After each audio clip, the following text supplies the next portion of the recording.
How does one of the world's most popular zoo simulators compare to an up-and-coming 2D tycoon? They're definitely different, but more similar than you might expect. Which is better? Let's compare and find out.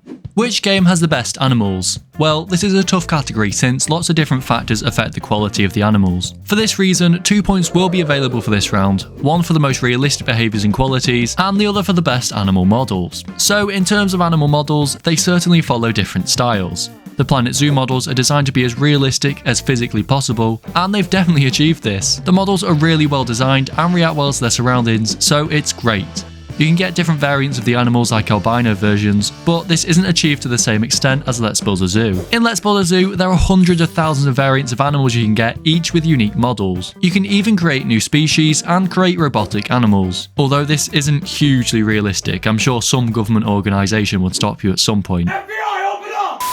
Anyway, in terms of the animal behaviours, it's pretty realistic in Planet Zoo. The animals can have fights for dominance, they can breed and become pregnant, get diseases, break out and attack guests, get anxious when around too many guests, and so much more. Planet Zoo clearly did their homework on animal behaviours, and it makes the game incredibly realistic as the animals interact with enrichment items, the environment, and each other. In Let's Build a Zoo, the behaviours are quite unrealistic. Multiple animals can use the same enrichment activities at the same time, and their movements seem to just be random. They can die and seem to pose a threat to guests, but I think it's clear that both points deserve to go to Planet Zoo.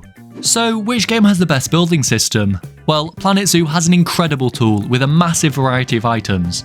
Firstly, it has a simple surface build tool that's fluid and precise, and allows for really intricate placing. It can be switched over to an even more precise tool at the press of a button, allowing for exact rotation and movement, and it's great.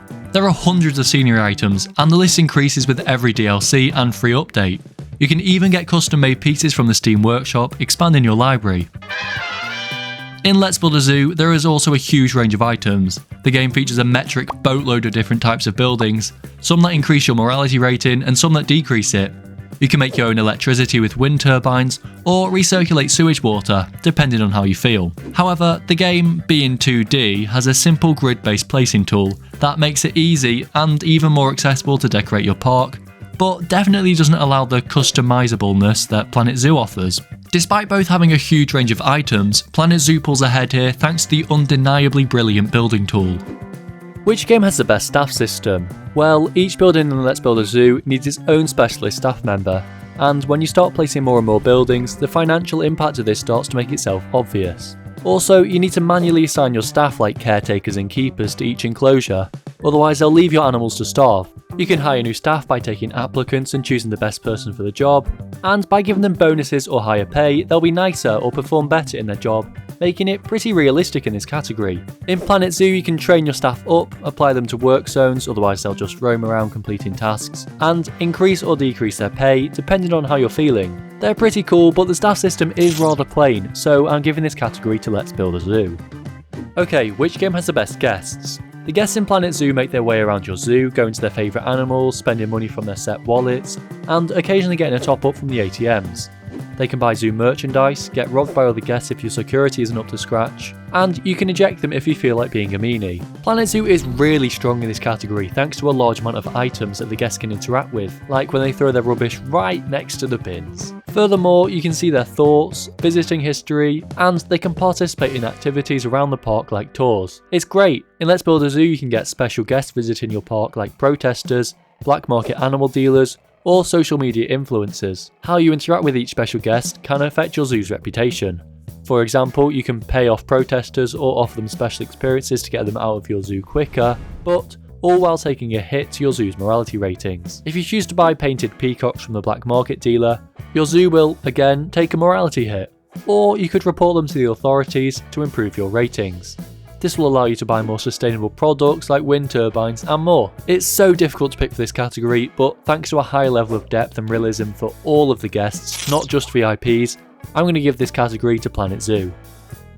In both games, zoo management systems are genuinely really impressive, so this category is going to be extremely tough to decide. For a start, in Let's Build a Zoo, to make life just a bit easier for you, you get a bunch of heat maps to make sure that certain areas of the zoo aren't lacking in amenities, decoration, or employee coverage. There isn't really a main zoo management screen that acts like a hub of all your information, but rather in the top menu there are several different elements you can click on to view what is positively or negatively impacting them, and this is nice and simple.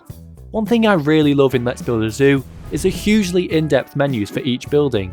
You can really tell the level of attention to detail from buildings as seemingly irrelevant as recycling plants or animal crematoriums. Anyway, Planet Zoo is also really detailed. Contrary to Let's Build a Zoo, all of the information you could possibly need is in the Zoo Management tab in the corner of your screen. From here you can access the Zoopedia, which we'll talk about in just a second, your animal and staff management, and an overview of your frankly disappointing financial state. Also, you can take loans to make the voices about your disappointing financial state finally leave. Furthermore, when you click on each animal, you can see literally everything about them. You can see their family members, their rank within their herd, where they come from, everything. I couldn't pick just one game to give this point to, so I'm declaring this a draw. 1 point to each game. Oh, and before I forget, thank you so much to Carly J1Q for giving me the idea for this video, and to everyone who's been keeping tabs and continuing to support me while I've been taking a break. It's good to be back. This topic is equally as important as all of the others because one thing a zoo game should aim to do is educate the player about the animals they have in their zoo and environmental issues that affect them. Planet Zoo does this really well. There's an entire education requirement for your zoo. You'll see increased guests and park rating if you provide animal talks, interactive education points, the ability for guests to get up close with rare species, and more. This is really interesting because, just like in a real zoo, Planet Zoo aims for the player to leave their guests more aware of issues affecting the animals through information boards and educational speakers that you can interact with to see more information. Planet Zoo also has an entire Zoopedia of in-depth information on each animal, conservation issues surrounding them, and when you further research your animals through vets, you unlock more information. Pretty realistic, right? Differently, Let's Build a Zoo educates the players more on the social issues, but also the environmental issues surrounding zoos through the morality rating. As a player, you need to manage your zoo's emissions by carefully deciding on the methods of transport you allow to arrive at your zoo, as they'll produce CO2 that will negatively affect your ratings. To resolve this, you can replace 2 buses with 1 large bus, or upgrade water pumps to absorb greenhouse gases from the atmosphere. You can also plant trees in your zoo which have the same effect. Forcing the player to address this will bring sustainable choices they can make at home to the forefront of their mind. Furthermore, you as the player make the conscious choice whether to build a zoo considered moral or not by providing animals with enough space in a suitable biome, not accepting deals from shady sellers, or exploiting your animals, releasing them, and not taking away their young and unnecessarily early age. Due to this, you certainly walk away from Let's Build a Zoo more educated on the ethical issues surrounding zoos, so I'm giving this point to Let's Build a Zoo. So, which game won? Planet Zoo ended up with 5 points, leaving Let's Build a Zoo with 2. That's just my verdict. Make sure to share your thoughts with me by subscribing and leaving a comment. If you really want to support me, consider joining the channel. If you enjoyed this video, I recommend you check out my video comparing Let's Build a Zoo with Zoo Tycoon 2. It's definitely worth a watch. I'll see you in the next one. Bye!